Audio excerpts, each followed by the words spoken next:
કેટલામાં નુકસાન થયું છે તે તમે જોઈ શકો છો મિત્રો। આ આપણો કપાસ છે અને આપણે બીજા બાજુની વાડીમાં પણ તમને બતાવવાના છે કે કેટલું નુકસાન છે અને ક્યાં ક્યાં ઠેકાણે પાણી ભરાયેલું। મિત્રો આગળ વિડીયો જોવાનો આપણો ચાલુ રાખજો। આપણે કે આપણા ખેતરમાં કેટલું નુકસાન થયું છે તે તમને બતાવવાના છે, તો વિડીયો જોવાનું ચાલુ રાખજો। અને પહેલાં વહેલા હોય તો આપણી ચેનલને સબસ્ક્રાઈબ કરી દેજો, કારણ કે વરસાદ અને વાવાઝોડું એકસાથે છે તો નુકસાન તો ઘણું થયું જ છે। તો ઓલરેડી તમને આ વિડીયોમાં બતાવવાના છે, તો પૂરેપૂરો વિડીયો જોવાનું ભૂલતા નહીં અને જોતા રહેજો। મિત્રો આ તમે જોઈ શકો છો, આ સિઝનનો પહેલો વહેલો વરસાદ થયો છે અને આ ખેતરું બારા પાણી કાઢી નાખ્યા છે, એ પણ પવન સાથે મતલબ આ એક વાવાઝોડું જ તમે કહી શકો છો। આપણે હાલતા હાલતા આપણી વાડીએ જઈએ છીએ। મિત્રો આ તમે કપાસ તો જો, આ કપાસ તમે જોઈ શકો છો આખો ઊંધો વળી ગયો છે અને ફાલ બાલ બધું ખરી ગયું છે આ પવનના લીધે ને। અત્યારે પણ પવન અને વરસાદ ચાલુ જ છે, તમે જોઉં છો। ચાલો તો મિત્રો આપણે ગામમાંથી ફાઇનલી વાડીએ પહોંચી ગયા છે। તો વરસાદ આજે સારો છે અને પવન પણ સારો છે, તો આપણે નળિયાવાળું મકાન છે વાડીએ, તો જોઈએ મિત્રો કે એમાં કાંઈ પાણી પડે છે એ આપણે જોઈએ છીએ। આ આપણી વાડી છે અને મકાનનું દરવાજો ખોલીએ છીએ મિત્રો। તો મિત્રો આ બધીમાં તો આપણે ડબલા જાડા મોટા મૂકેલા હતા, અત્યારે લાઇટ નથી એટલે અંધારું છે। આ જો તમે તમારા મોબાઈલની લાઇટ કરો, આ બધીમાં જો પાણી પડેલું છે, કારણ કે બહુ વરસાદ ને પવન એકસાથે હતો એટલે થોડું થોડું પાણી તો પડે છે જ, એ તો તમને પણ ખબર જ હશે। હવે આપણે બારે જવાના છે, કેટલું નુકસાન થયું છે તે પણ તમને બતાવવાના છે, તો આપણે સંજયભાઈ બતાવશે। મિત્રો તો આપણે જોઈ શકો છો અમારે અહીંયા પોપટે આવી ગયા હતા, પવનની હિસાબે અને વરસાદની હિસાબે પડી ગયો છે, તો તમે મિત્રો જોઈ શકો છો પોપિયો। અને આપણે જઈએ છીએ અમારી બીજી બાજુમાં વાડી છે, ત્યાં અમારે 2 વીઘાનો કપાસ છે, એ તો મિત્રો તમને ખબર જ છે। હવે આપણે કપાસમાં નુકસાન છે, કપાસ ઢળી ગયો છે અને આપણે નાળિયેરની શેઢે પણ જઈએ છીએ અથવા માંડવીમાં પાણી ભરાઈ ગયેલ છે, તો આપણે બધું મિત્રો જોઈ શકો છો।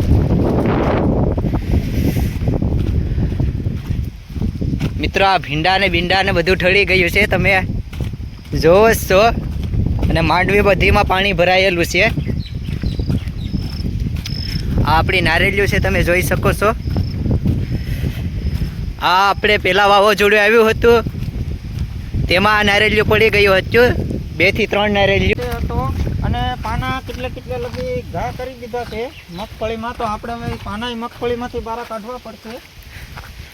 તો તમે જોઈ શકો છો મિત્રો, પાના લીલા પાના જ ઉગાડી દીધા છે, પવન સારો હતો મિત્રો, આપણે પાના કાઢવા પડશે। પાનાને હાવ બધી હેરાન થતી છે આ મિત્રો, તમે જો તો ખરી પોટજા ને બધું કાને કાં ઉગાડી દીધું છે। પાના તો આપણે સંજયભાઈ જો આપણે બારે પાના કાઢે છે, આવી રીતના કાઢે છે, કાને કાં પવનના ઘા થઈ ગયા છે પાના, વરસાદ સારામાં સારો થયો છે, મતલબ સિઝનનો પહેલો વહેલો વરસાદ। આની પહેલાં પણ થયો હતો પણ એટલો બધો નહોતો થયો, કારણ કે આખેલે પૂર કાઢી નાખ્યું છે અને સાથે સાથે પવન પણ બહુ છે। કપાસમાં કેટલું નુકસાન થયું છે તો તે તમને બતાવવાના છે, તો આગળ વિડીયો જોવાનું ચાલુ રાખજો।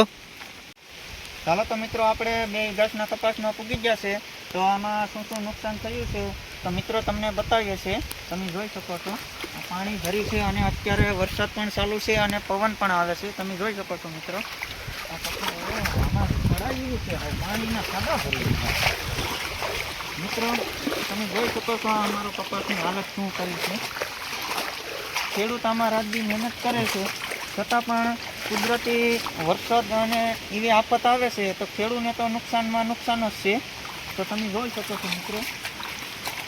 મિત્રો આ આપણો કપાસ જો, આ આપણી પહેલેથી છેલ્લે સુધીની મહેનત અને એક દિવસના વરસાદ અને વાવાઝોડાને લીધે આપણો આ કપાસની હાલત તમે જોઈ શકો છો। આમાં ખેડૂત કરે તો શું કરે, આ તમે જોઈ શકો છો આ આપણો કપાસ એને દરિયો ભરે દરિયો આમાં પાણી મરસી ને બધું આ ડૂબી ગયું છે. મરસી ને બરસી ને બધીને હાલત આવ ખંડેર કરી નાખ્યું છે.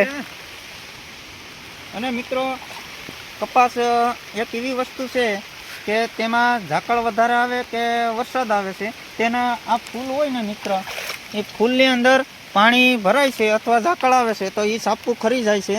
તો ખેડૂત દવા છાંટે પણ એનો કોઈ ઉપાય તો ફાયદો જ ન બતાવે ને. સાપું આપણે ખરી જાય છે. ખેડૂત લોકો મહેનત કરીને કેટલીક કરે છે.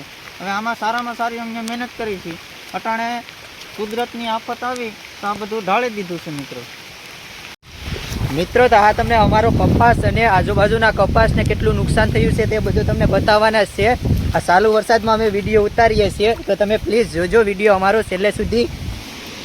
મિત્રો કપાસ ભળી ગયો છે મિત્રો.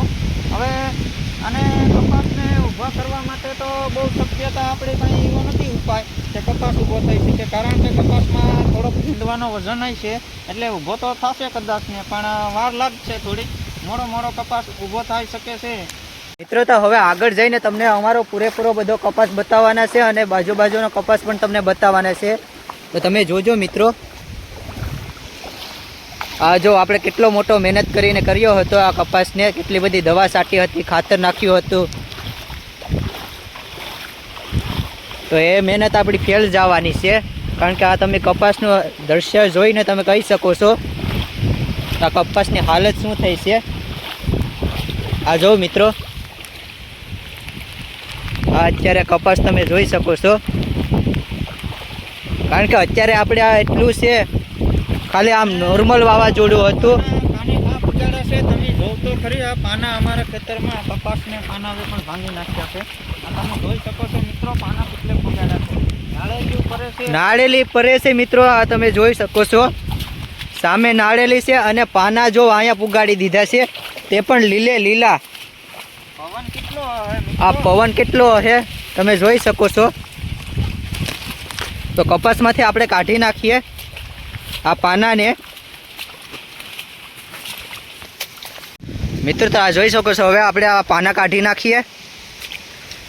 આ જો આ બધીમાં પાના આ આખા તમને બતાવી દઈએ. આ લીલા પાના હસતા હુક્કલ હોય તો એ વાત બરાબર છે પણ આખા લીલા પાના ઘા કરી દીધા છે કપાસમાં.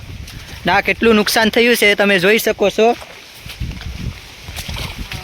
પાણી ભેરું સરખું ચલાતું નથી આમાં. કેમ કરવું? અને પવન છે હાથમાં પાણી હરખું રહેતું નથી, ફરી જાય છે. ચાલો તો મિત્રો આપણે અહીંયા પાના નાખીએ. અહીંયા આપણે પાનાને નાખી દઈએ. એવી રીતના આપણે બધા જ પાનાને નાખી દઈશું. જળી ગયું છે. અને આ પાણી તો જો ભર્યું છે મિત્રો. મિત્રો તમે જોઈ શકો છો આ કપાસ આખો ઊંધો વળી ગયો છે અને આ પાણી ને બધું ભરેલું છે અત્યારે. તો આગળ આપણે હવે બીજા બાજુનો કપાસ તમને બતાવશું તેની શું હાલત થઈ છે, તેમાં કેટલું નુકસાન થયું છે તે તમને બધું બતાવવાના છે. મિત્રો ચાલો તો મિત્રો તમને અમે અમારો પોપિયો પડી ગયો છે અને પોપિયા બહુ સારો છે. અમે મહેનત કરીને પોપિયાને ઉજળો હતો અને એને પાણી પણ અમે કાઢીના ખાવા. તમે જોઈ શકો છો પોપિયોનું બી બહુ સારું હતું અને પોપિયા મોટા એમાં થાય છે. તમે મિત્રો તમે આ પોપિયાની હાલત તમે જોઈ શકો છો. આ કેટલી આપણે મહેનત કરી હતી અને આ પોપિયો અત્યારે વાવાઝોડા અને વરસાદને લીધે પડી ગયો છે. આ તમે જોઈ શકો છો. આનો બી પણ આમ સારામાં સારો હતો પણ અત્યારે હવે આપણે શું કરીએ કારણ કે પડી ગયો તો. મિત્રો આ પોપિયા તો તમે જોઈ નાના છે પોપિયા. આ જોઈ શકો છો. બહુ સારું છે મિત્રો, તમે જોઈ શકો છો. હવે આને અમારે 4-5 મહિનાની મહેનત. ચાલો તો મિત્રો આપણે 4-5 મહિનાની મહેનત પાણીમાં વાગીએ છીએ. તમે જોઈ શકો છો આ કાસા પોપિયા મિત્રો ખરીદ્યા છે અને પોપિયાનું બિયારણ બહુ સારું હતું. અમને એને અહીંયા ખામણું કરેલ હતું તમે જોઈ શકો છો મિત્રો. અને એને કાયમીના માટે અમે પાણી પણ જતા મિત્રો ત્યારે પોપિયો છો છે અને પોપિયો બહુ સારો હતો. અને એ કરવા રહેતો હતો પોપિયો કે આપણે પોપિયા પાકે તો આપણે વધારે રોપ કરી અને ખેતરમાં નીક હોય તો નીકની પાળી આપણે સોંપી શકીએ. તો મિત્રો આપણે વરસાદ વાવણીમાં ચોથો વરસાદ અને એ મતલબમાં ખેડૂત મિત્રો એમ કહી શકે છે કે આપણે ઓછો વરસાદ હોય તો વાવણી પૂરી કહેવામાં આવે છે. અને આપણે પહેલો વરસાદ થયો તો એ હાવ ઓછો થયો હતો અને આખા ચોમાસાના 4 મહિનામાં વરસાદ આ પહેલો વહેલો અહીંયા આપણે પડ્યો છે. આવો વરસાદ અમને આખું 4 મહિના ગયા ત્યાં લગીમાં અમને આવો વરસાદ ધાળ્યો જ નહોતો મિત્રો. અને આમાં થોડીક વરસાદની જરૂર હતી. વરસાદ થાય તો એની હિસાબે વાયુમાં પાણી ચડે મિત્રો, તો એના આધારે આપણે ઉનાળાનો પાક લઈ શકીએ ને, બાજરો કરો કે ઘઉં કરો કે. હવે વાયુમાં પાણી ન ચડ્યું હોય મિત્રો તો આપણે થાળ થોડો કરી શકીએ છીએ.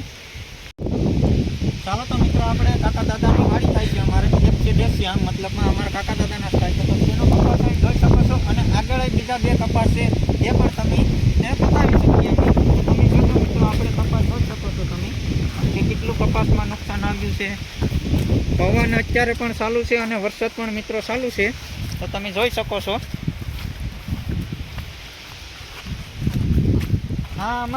અમારી મગફળી છે મિત્રો અને અહીંયા શેઢો છે. હવે શેઢાની બાજુમાં પછી તો આપણા કાકા દાદાના ખેતર હોય છે, તમે જોઈ શકો છો મિત્રો.